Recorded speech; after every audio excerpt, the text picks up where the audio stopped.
আসসালামু আলাইকুম। সবাইকে স্বাগত জানাচ্ছি আমার দেশ টপ নিউজে। সঙ্গে আছি তামান্না মিনহাজ। শুরুতেই জানিয়ে দিচ্ছি আজকের প্রধান খবরগুলোর শিরোনাম। খাগড়াছড়িতে জেএসএস ইউপিডিএফ এর গোলাগুলিতে 4 জন নিহতের গুঞ্জন। ভাড়া করা লোক দিয়ে দেশ চালানো যায় না বললেন মির্জা ফখরুল ইসলাম আলমগীর। চাঁদা না পেয়ে পুকুরের মাছ লুটের অভিযোগ বিএনপি নেতার বিরুদ্ধে। ভারত দক্ষিণ এশিয়ার ইসরায়েলে পরিণত হয়েছে বললেন সাদিক কায়েম। বিএনপির কমিটি বাতিলের দাবিতে ঢাকা চট্টগ্রাম মহাসড়ক অবরোধ করে বিক্ষোভ। দর্শক, এই ছিল আমাদের আজকে শিরোনামগুলো। চলুন জেনে নেওয়া যাক বিস্তারিত। খাগড়াছড়ির দীঘিনালার সীমান্তবর্তী পাহাড়ি দুর্গম নড়াইছড়ির জোড়াসিন্ধু কারবারি পাড়া এলাকায় শুক্রবার দিবাগত রাতে পাহাড়ের আঞ্চলিক দুই সংগঠন জেএসএস ও ইউপিডিএফ এর মধ্যে ব্যাপক গোলাগুলির ঘটনা ঘটে। এতে ঘটনাস্থলে 4 জন নিহত ও বেশ কয়েকজন আহত হয়েছে বলে গুঞ্জন তৈরি হয়েছে।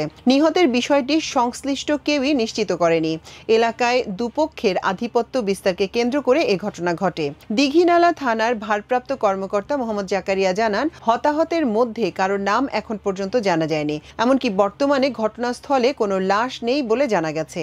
এছাড়া পুলিশ সুপার আরেফিন জুয়েল জানান, এলাকায় আধিপত্য বিস্তারকে কেন্দ্র করে দুপক্ষের মধ্যে গোলাগুলির খবর পাওয়া গেলেও হতাহতের খবর নিশ্চিত নয়। ঘটনাস্থল দুর্গম স্থলে হওয়ায় সেখানে পৌঁছাতে দেরি হবে। এদিকে ইউপিডিএফ এর জেলা সংগঠক আঙ্গা মার্মা বলেন, শুক্রবার রাতে ওই এলাকায় কিছু সমস্যা হয়েছে বলে শুনেছি, তবে হতাহতের খবর সঠিক নয়। উল্লেখ্য, পাহাড়ে এ ধরনের হতাহতের ঘটনায় স্থানীয় জনপ্রতিনিধিরা কথা বলতে রাজি হন না। এদিকে ইউপিডিএফ এর প্রচার প্রকাশনা বিভাগের নিরন চাকমা স্বাক্ষরিত এক বিজ্ঞপ্তিতে জনসংহতি সমিতি সমর্থিত ও ইউপিডিএফ এর মধ্যে নিহত ও গুলি বিনিময় সংবাদ প্রচার হচ্ছে সেটি ভিত্তিহীন বলে দাবি করেছে। বিএনপি মহাসচিব মির্জা ফখরুল ইসলাম আলমগীর বলেছেন, কয়েকজন ব্যক্তিকে দেশ বিদেশ থেকে ভাড়া করে নিয়ে এসে কি দেশ চালানো যায়? যায় না। এই যে সহজ সরল কথা আমাদেরকে উপলব্ধি করতে হবে। শনিবার জাতীয় প্রেস ক্লাবে জিয়া পরিষদ আয়োজিত জুলাই বিপ্লব প্রত্যাশা ও প্রাপ্তি শীর্ষক আলোচনা সভায় তিনি একথা বলেন। মির্জা ফখরুল বলেন, দেশে এখন একটা জগা খিচুড়ি অবস্থা চলছে। কিছু কিছু রাজনৈতিক দল পিআর পদ্ধতিতে নির্বাচনের কথা বলছে, যার সঙ্গে বাংলাদেশের জনগণের কোনো সম্পর্ক নেই। সাধারণ মানুষ তো বোঝেই না আনুপাতিক নির্বাচন কি। তাদের জিজ্ঞাসা করেন আনুপাতিক পদ্ধতি কি, তারা বলতে পারবে না। জনগণ জানে দল থেকে একজনকে প্রার্থী দেবে, তাকে ভোট দেবে। সংস্কারের বিষয় টেনে বিএনপি মহাসচিব বলেন, অনেকেই মনে করছেন কয়েকজন লোক সংস্কার যারা করছেন তারা কতগুলো বৈঠক করে সংস্কার করে জনগণকে এগিয়ে দিলেন আর সংস্কার হয়ে গেল। এভাবে সংস্কার হয় না। সংস্কার হতে হবে একটা প্রক্রিয়ার মধ্যে দিয়ে। সংস্কার একটা চলমান প্রক্রিয়া। সভায় মির্জা ফখরুল বলেন, আপনি চাইলেন আর কালকেই পুলিশ ঘুষ খাওয়া বন্ধ করে দেবে, এটা মনে করার কোনো কারণ নেই। স্ট্রাকচারটা তৈরি করতে হবে এমনভাবে যাতে করে সে ঘুষ না খায়। একইভাবে আমাদের যে আমলাতন্ত্র, এটা আমাদের উন্নয়নের পথে একটা বড় বাধা। এটা নেগেটিভ ব্যুরোক্রেসি। এই নেগেটিভ ব্যুরোক্রেসিকে এখন পজিটিভ ব্যুরোক্রেসি করতে হলে যা যা দরকার, অর্থাৎ মূল কাজ হচ্ছে জনগণের সঙ্গে সম্পৃক্ত করা, সেই বিষয়গুলোকে করতে হবে। সিরাজগঞ্জের তাড়াশে চাঁদা না পেয়ে দিন দুপুরে 32 বিঘা আয়তনের পুকুরের মাছ লুটের অভিযোগ উঠেছে আমিনুর রহমান টুটুল নামে এক বিএনপি নেতার বিরুদ্ধে। তিনি উপজেলা বিএনপি সদ্য বিলুপ্ত কমিটির সাধারণ সম্পাদক। এ ঘটনায় আব্দুস সালাম নামের এক ব্যক্তি গত 18 জুলাই তাড়াশ থানা ও 23 জুলাই জেলা প্রশাসক বরাবর লিখিত অভিযোগ দিয়েছে। অভিযোগকারী আব্দুস সালাম সিরাজগঞ্জ পৌর শহরের বাহিরগোলা এলাকার মৃত আমজাদ হোসেনের ছেলে। তিনি পেশায় মাছ ব্যবসায়ী। লিখিত অভিযোগ ও স্থানীয় সূত্রে জানা যায়, নিমগাজী সমাজভিত্তিক মৎস্য চাষ প্রকল্পের আওতাধীন উপজেলার মাধাইনগর সংহইপাড়া গ্রামে 32 বিঘা সংহই দিঘি পুকুর সুফলভোগীদের কাছ থেকে সাব লিজ নেন আব্দুস সালাম। এর মেয়াদ ছিল 2027 সাল পর্যন্ত। কিন্তু সম্প্রতি উপজেলা বিএনপি সাবেক সাধারণ সম্পাদক আমিনুর রহমান টুটুল লোক পাঠিয়ে সালামের কাছে 20 লাখ টাকা চাঁদা দাবি করেন। চাঁদা দিতে অস্বীকৃতি জানালে মাছ চাষ করতে দেবেন না বলেও হুমকি দেন। পরে সুফলভোগী ও স্থানীয়দের বিষয়টি জানালেও কোনো সমাধান মেলেনি। এরপর গত বৃহস্পতিবার ভোর 5টার দিকে পূর্ব পরিকল্পিত বেআইনিভাবে দলবদ্ধ হয়ে পুকুরে জাল ফেলে মাছ লুট করে নিয়ে যান চাঁদা দাবি করা ব্যক্তিরা। এতে পুকুরের পাহারাদার আব্দুল খালেক ও স্থানীয় শহীদুল ইসলাম বাধা দিলে তাদেরকে মারপিট, গুম ও খুনের হুমকি দেওয়া হয়। পরে জাতীয় জরুরি সেবা 999-এ অভিযোগ করলে পুলিশ কোনো ব্যবস্থা নেয়নি। এই সুযোগে সোমবার দুপুর 12টার দিকে আবারও জাল ফেলে মাছ লুট করে তারা।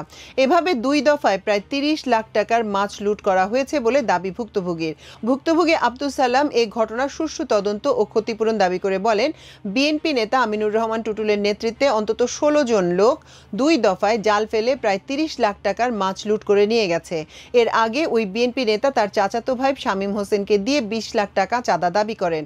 মূলত সেটা দিতে অস্বীকার করায় তারা আমার সাবলিজ নেয়া পুকুরের প্রায় 30 লাখ টাকার মাছ লুট করে নিয়ে গেছে। তবে চাঁদা দাবির বিষয়টি অস্বীকার করেন বিএনপি নেতা আমিনুর রহমান টুটুল। তিনি বলেন, সুফলভোগীদের কাছ থেকে সাবলিজ নেয়া ওই পুকুরের মেয়াদ এখনও থাকার কথা নয়। তবে কে বা কারা ওই পুকুরের মাছ লুট করে নিয়ে গেছে সেটা আমার জানা নেই। সিরাজগঞ্জ জেলা বিএনপি সাধারণ সম্পাদক সাইদুর রহমান বাচ্চু বলেন, এই বিষয়টি আমার জানা নেই। তবে এই ঘটনায় বিএনপির কেউ জড়িত থাকলে অবশ্যই তদন্ত সাপেক্ষে সাংগঠনিক ব্যবস্থা নেওয়া হবে। এ ব্যাপারে তাড়াশ থানার ভারপ্রাপ্ত কর্মকর্তা জিয়াউর রহমান বলেন, এই ঘটনায় একজন ভুক্তভোগী 16 জনের নাম উল্লেখ করে থানায় লিখিত অভিযোগ দিয়েছেন। বিষয়টি নিয়ে তদন্ত চলছে। ভারত গত 16 বছর ধরে বাংলাদেশকে এক প্রকার উপনিবেশ হিসেবে ব্যবহার করেছে। তারা শুধু হাসিনার শাসন সমর্থনই করেনি, বরং 5 আগস্টের গণহত্যাকেও নীরব সম্মতি দিয়েছে। তারা ভারতের মুসলমানদের উপর নিপীড়ন চালাচ্ছে। এদিক থেকে তারা দক্ষিণ এশিয়ার ইসরায়েলে পরিণত হয়েছে। আমরা তাদের আধিপত্য আর মানতে রাজি নই। তুরস্কের গণমাধ্যম ইয়েনি সাফাককে দেয়া এক সাক্ষাৎকারে এসব কথা বলেছেন জুলাই অভ্যুত্থানের অগ্রনায়কদের একজন সাদিক কায়েম। শুক্রবার গণমাধ্যমটি তার এই এক্সক্লুসিভ সাক্ষাৎকারটি প্রকাশ করেছে। সাদিক কায়েমকে প্রশ্ন করা হয়, সেনাবাহিনীর ভূমিকা এবং ভারত ও চীনের মতো বিদেশি শক্তির প্রভাব আপনি কিভাবে মূল্যায়ন করেন? ভবিষ্যতের কূটনীতি নিয়ে আপনার ভাবনা কি? জবাবে তিনি বলেন, আন্দোলনের শেষ পর্যায়ে সেনাবাহিনীর কিছু জুনিয়র কর্মকর্তার পক্ষ থেকে সহানুভূতির ইঙ্গিত আমরা পেয়েছি। তারা বিপ্লবের আদর্শের সঙ্গে একাত্মতা প্রকাশ করেছেন। যদিও সিনিয়রদের অনেকেই আগের শাসনের সুবিধাভোগী ছিলেন, কিন্তু নতুন প্রজন্ম রাষ্ট্রের সঙ্গে জনগণের সেতুবন্ধন রচনায় আগ্রহী। তিনি বলেন, আমরা স্পষ্ট করে বলে দিতে চাই, যারা মানবাধিকার লঙ্ঘন, বিচার বহির্ভূত হত্যা ও গণহত্যায় জড়িত ছিলেন তাদের রাজনীতিতে স্থান নেই যতক্ষণ না তারা বিচারের মুখোমুখি হন। রাজনৈতিক কার্যক্রম নিষিদ্ধ হওয়ায় আওয়ামী লীগ সম্পর্কে তিনি বলেন, আওয়ামী লীগ একটি সন্ত্রাসী দল। জার্মানি চরমপন্থী সংগঠনের মতোই তাদের স্থায়ীভাবে নিষিদ্ধ করা উচিত। মুন্সিগঞ্জের গজারিয়া উপজেলার 4টি ইউনিয়নে বিএনপি সদ্য গঠিত কমিটি বাতিলের দাবিতে ঢাকা চট্টগ্রাম মহাসড়ক অবরোধ করে বিএনপির নেতাকর্মীদের বিক্ষোভ। আজ শনিবার বিকালে মহাসড়কের ভবের চর বাসস্ট্যান্ড এলাকায় বিএনপির নেতাকর্মীরা এই অবরোধ করেন। 15 জুলাই উপজেলার বালুয়াকান্দি, বাউশিয়া, ট্যাংরার চর ও গজারিয়া ইউনিয়নে বিএনপির কমিটি অনুমোদন করা হয়। গজারিয়া উপজেলা বিএনপির আহ্বায়ক সৈয়দ সিদ্দিকুল্লাহ ও সদস্য সচিব আব্দুর রহমান কমিটিগুলো অনুমোদন করেন। এরপর থেকে কমিটি গঠনে অনিয়ম ও আর্থিক লেনদেনের অভিযোগ তুলে আসছেন পদবঞ্চিত ব্যক্তিরা। প্রত্যক্ষদর্শীরা জানান, বিকেল 4টার দিকে ঢাকা চট্টগ্রাম মহাসড়কের ভবের চর বাসস্ট্যান্ড এলাকায় জড়ো হতে থাকেন বিএনপির বিক্ষুব্ধ নেতাকর্মীরা। প্রথমে তারা মোহাম্মদ আলী প্রধান প্লাজার সামনে বিক্ষোভ ও প্রতিবাদ সভা করেন। বিকেল 4:45টার দিকে বিক্ষোভ মিছিল বের হয়। এরপর নেতাকর্মীরা ঢাকা চট্টগ্রাম মহাসড়ক অবরোধ করেন। দর্শক, আমাদের টপ নিউজের আয়োজন আজ ছিল এই পর্যন্তই। আগামীকাল ইনশাল্লাহ আরেকটি আয়োজন নিয়ে আপনাদের সামনে হাজির হব। এতক্ষণ সঙ্গে থাকার জন্য অশেষ কৃতজ্ঞতা। আল্লাহ হাফেজ।